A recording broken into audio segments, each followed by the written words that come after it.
Quick commerce की दुनिया का रियल बादशाह, भारत का पहला स्टार्टअप जिसमें गूगल ने इन्वेस्ट किया था, डंजो। एक वक्त था जब लोगों की जिंदगी डंजो के बिना अधूरी थी। ये वही वक्त था जब आपको रात के 11 बजे अचानक याद आती थी कि भैया कल सुबह आपकी मीटिंग है और आप अपना चार्जर तो ऑफिस में ही भूल गए। या फिर जब आप संडे को अपना पैशन फॉलो करते हुए कुकिंग कर रहे होते थे, तब आपको अचानक याद आता था कि आपके पास प्याज तो है ही नहीं। या फिर घर में जब कोई बीमार होता था और आपको अर्जेंट में दवा चाहिए होती थी, तो बस आप फोन उठाते थे और डंजो करते थे। डंजो सिर्फ एक ऐप नहीं था, ये हमारी जिंदगी का हिस्सा बन चुका था। गूगल से लेकर रिलायंस तक हजारों करोड़ रुपए डंजो में लगा रहे थे। इन्वेस्टर्स की लाइन लगी हुई थी। लेकिन आज को यह नाम बिल्कुल पूरी तरीके से गायब हो चुका है। एक ऐसा बिजनेस जो आसमान की ऊंचाइयां छू रहा था, नए नए रिकॉर्ड्स बना रहा था, उसके साथ ऐसा क्या हुआ कि वो अचानक से गायब हो जाता है। एम्प्लॉयज को सैलरीज आना बंद हो जाती हैं, कस्टमर्स को सामान पहुंचना बंद हो जाता है। धीरे धीरे डंजो का अंपायर ताश के पत्तों की तरह बिखर जाता है। डंजो की स्टोरी एक क्लासिक एग्जांपल है कि एक स्टार्टअप बनाने में कौन कौन से चैलेंजेस आते हैं। 2026 में अगर आप अपना बिजनेस बनाना चाहते हैं या अगर आपका कोई ऑलरेडी बिजनेस है और आप उसे स्केल करना चाहते हैं, तो ये वीडियो आपके लिए ही है। आप इस वीडियो से सीख सकते हैं कि जो गलतियां डंजो ने की वो आप कैसे अवॉइड कर सकते हैं अपना बिजनेस बनाते समय। चलिए शुरू करते हैं।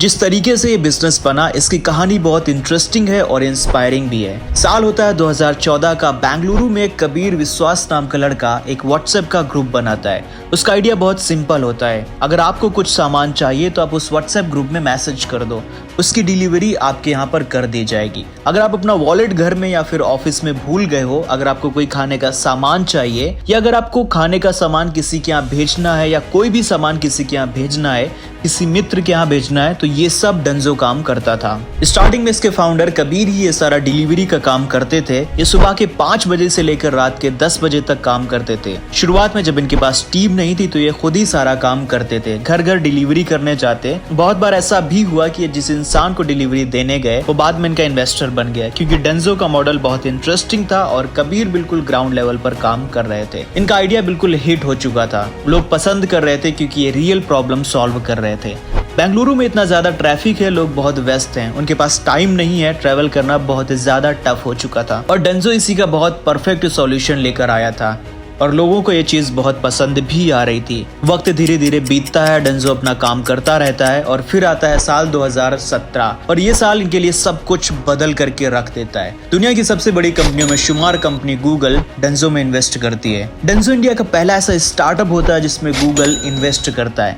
आप अंदाजा लगा सकते हैं कि गूगल को इस कंपनी में कितना ज्यादा भरोसा होगा। धीरे धीरे वक्त बीतता है और डंजो बैंगलोर के लोगों की जिंदगी का हिस्सा बनने लगती है। लोग नॉर्मली कहना शुरू कर देते हैं कि अरे डंजो कर दो ना यार। कंपनी का नाम एक वर्ब बन जाता है और ये बहुत बड़ी बात होती है। फिर आता है साल 2020, कोविड।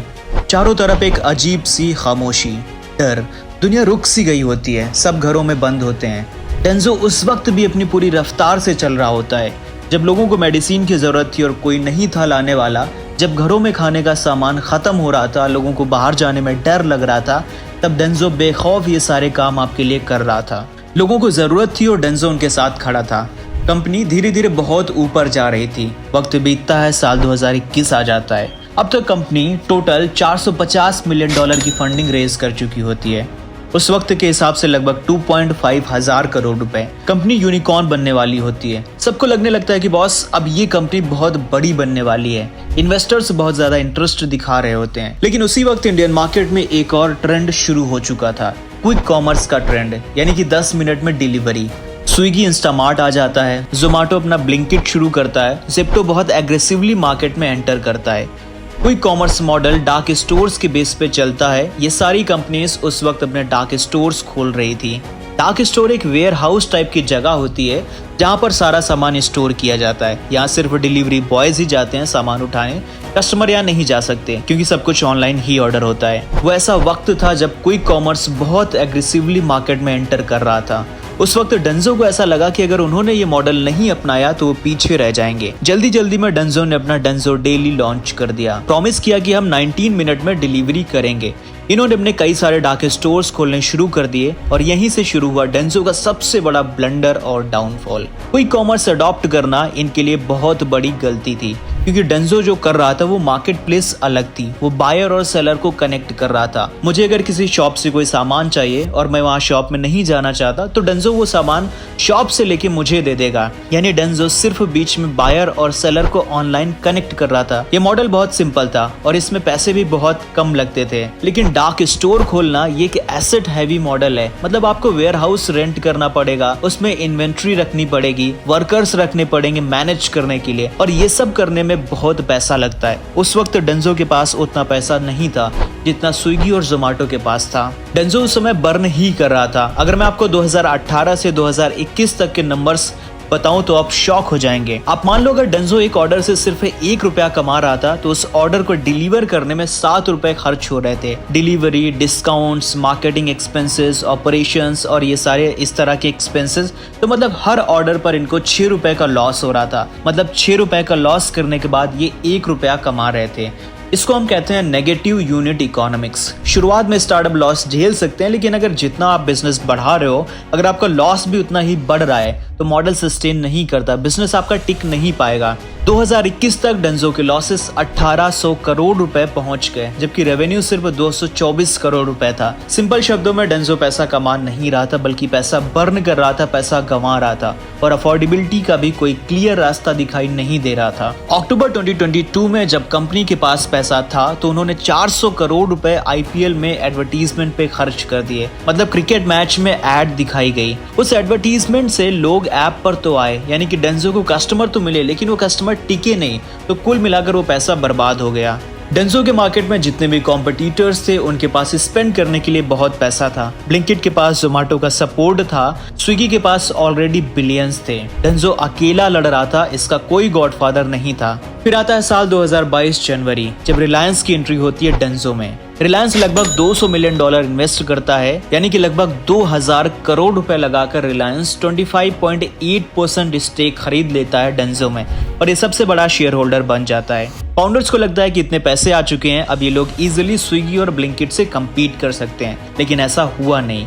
ये पैसा एक्चुअल में इनके लिए शैकल बन गया। पहली बात, रिलायंस ने वीटो पावर ले लिया मेजर डिसीजंस पे। मतलब अगर डेंजो को और फंडिंग चाहिए या कुछ और बड़ा करना है तो रिलायंस की परमिशन चाहिए। दूसरी बात, रिलायंस ने डेंजो को अपने काम में लगाया। जो रिलायंस का जियो मार्ट है उसमें डेंजो के लोग हेल्प करने लगे, बैकएंड सपोर्ट के लिए, डिलीवरी सर्विसेज के लिए। तो डेंजो का अपना काम कमजोर पड़ गया, क्योंकि इनको रिलायंस का काम भी करना पड़ रहा था। तो लॉजिकली ये रिलायंस की फंडिंग इनके लिए बहुत बड़ा डिस्ट्रैक्शन बन गई। तीसरी प्रॉब्लम तब हुई जब डेंजो के पास पैसा खत्म होने लगा, लेकिन ऑपरेशन के लिए और स्केल के लिए इनको पैसे चाहिए थे। तो डेंजो ने रिलायंस से और $20 मिलियन मांगे इमरजेंसी में, लेकिन यहाँ पर रिलायंस ने इनको मना कर दिया पैसे देने से। ऐसा क्यों किया? क्योंकि जिस वैल्यूएशन पर डेंजो उनसे पैसे मांग रहा था, रिलायंस उसको उस वैल्यूएशन पर पैसे देने के लिए रेडी नहीं था। इसके बाद डेंजो और इन्वेस्टर्स के पास जाता है पैसे लेने के लिए, लेकिन रिलायंस इन्हें ब्लॉक कर देता है किसी और इन्वेस्टर से पैसा लेने के लिए, क्योंकि रिलायंस के पास वीटो पावर था। तो अब यहाँ पर डेंजो बिल्कुल फंस चुका था। इनके पास पैसा नहीं बचा था, रिलायंस पैसे दे नहीं रहा था और ना ही किसी और इन्वेस्टर से पैसे लेने दे रहा था। 2023 आते आते इनके सारे पैसे खत्म हो चुके थे, वर्किंग कैपिटल भी नहीं बची थी इनके पास। इन्होंने एम्प्लॉइज को सैलरी देना बंद कर दिया। नवीन, जो कि हैदराबाद के रहने वाले और डेंजो में काम करते थे, वो बताते हैं कि उस वक्त इनकी सैलरी नहीं आई थी। इनको अपनी बच्ची की फीस जमा करनी थी। इन्होंने कंपनी को कई मेल्स भेजे, व्हाट्सएप मैसेजेस भेजे, लेकिन फिर भी वहां से कोई रिस्पॉन्स नहीं आया। एक और एम्प्लॉय थी मनमीत कौर, जो कि दिल्ली ऑफिस में थी। इनका काम था कस्टमर कंप्लेंट्स को हैंडल करना। वो कहती है कि कस्टमर्स और राइडर्स सब इन पर चिल्ला रहे थे, ऑफिस नहीं था राइडर्स का जहां पर वो कंप्लेंट कर सकें। डार्क स्टोर्स में एक्सपायर्ड प्रोडक्ट्स भेजे जा रहे थे, प्राइसेस गलत थे, ऑर्डर्स लेट हो रहे थे, और इन सब के बीच मनमीत फंस चुकी थी क्योंकि वो कंप्लेंट्स हैंडल कर रही थी। अगस्त 2024 में कंपनी मनमीत को ले ऑफ कर देती है, लेकिन इस वक्त भी उनकी 2,50,000 रुपए सैलरी बाकी थी, जो कि आज तक नहीं मिली है। लेऑफ्स भी धीरे धीरे बढ़ गए। पहले जनवरी 2023 में थोड़े हुए, फिर अप्रैल में और बढ़े, फिर जुलाई और सितंबर में और ज्यादा बढ़ गए। हर बार लोगों को ऐसा लगता था कि अब सब कुछ ठीक होने वाला है, लेकिन ऐसा हुआ नहीं। डेवलपर्स थे, सप्लाई लीड्स थे, मैनेजर्स थे, सबको निकाल दिया गया।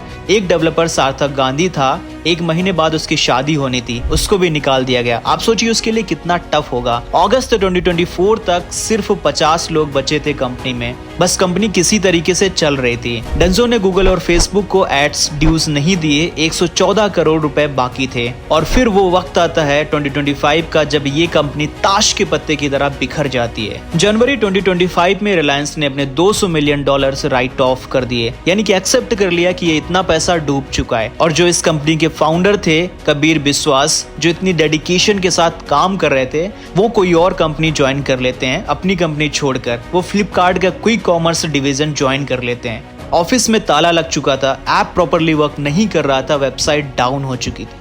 जो कंपनी एक वक्त में बैंगलोर की जान हुआ करती थी, वो अब खत्म हो चुकी थी। अब अगर हम एनालाइज करें कि डेंजो ने ऐसी कौन सी 3 गलतियां की जिनकी वजह से इतना बड़ा बिजनेस खत्म हो गया, तो उसमें से जो सबसे पहली गलती डेंजो ने की कि इन्होंने अपनी असली स्ट्रेंथ छोड़ दी। वो मार्केट प्लेस अच्छा बनाते थे, कनेक्ट करते थे, लेकिन डार्क स्टोर्स खोलने लगे जिसमें ना तो इनकी एक्सपर्टीज थी और ना ही उस वक्त इसमें पैसा था। दूसरा ब्लंडर इन्होंने ये किया कि इनकी फाइनेंशियल प्लानिंग बिल्कुल गलत थी। इन्होंने मार्केटिंग में करोड़ों रुपए लुटा दिए, एक्सपेंशन करते गए बिना सोचे कि ये बिजनेस प्रॉफिटेबल कैसे होगा। हर ऑर्डर पर इनको लॉस हो रहा था, लेकिन इन्होंने ध्यान नहीं दिया। तीसरी बड़ी गलती थी रिलायंस की डील। एक तरफ से पैसा तो आया, लेकिन दूसरी तरफ इनकी फ्रीडम चली गई। रिलायंस ने कंट्रोल ले लिया कंपनी का, और जब इमरजेंसी आई कंपनी में तब हेल्प नहीं किया, और बाकी इन्वेस्टर्स से भी फंड्स लेने नहीं दिए।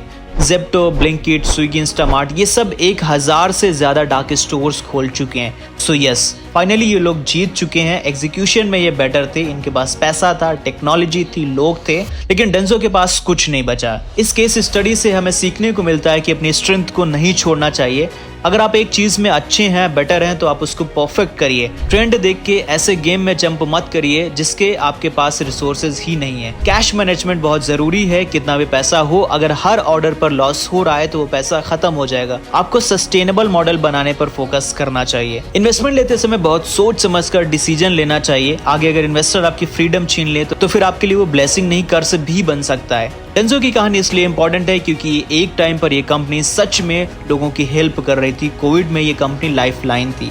कबीर बिस्वास ने ब्रिक बाय ब्रिक इस कंपनी को बिल्ड किया था। उन्होंने खुद डिलीवरीज की थी, गूगल तक डेंजो को पहुंचाया, और फिर कुछ मिस्टेक्स की वजह से सब कुछ खो दिया। आज ये किसी और कंपनी में काम कर रहे हैं। आपने डेंजो की स्टोरी से क्या सीखा, कमेंट सेक्शन में लिख करके जरूर बताइए। अगर आप एक कॉलेज स्टूडेंट हैं तो अपने व्हाट्सएप ग्रुप में इस वीडियो को शेयर करिए। अगर आप फाउंडर हैं तो अपने 2 और फाउंडर दोस्तों को इस वीडियो को शेयर कीजिए। फैमिली के साथ वीडियो को शेयर करिए। इसी तरह और केस स्टडीज देखने के लिए राइजिंग भारत को सब्सक्राइब कर लीजिए, वीडियो को लाइक कर दीजिए। मिलते हैं नेक्स्ट वीडियो में, तब तक के लिए शुक्रिया, अलविदा।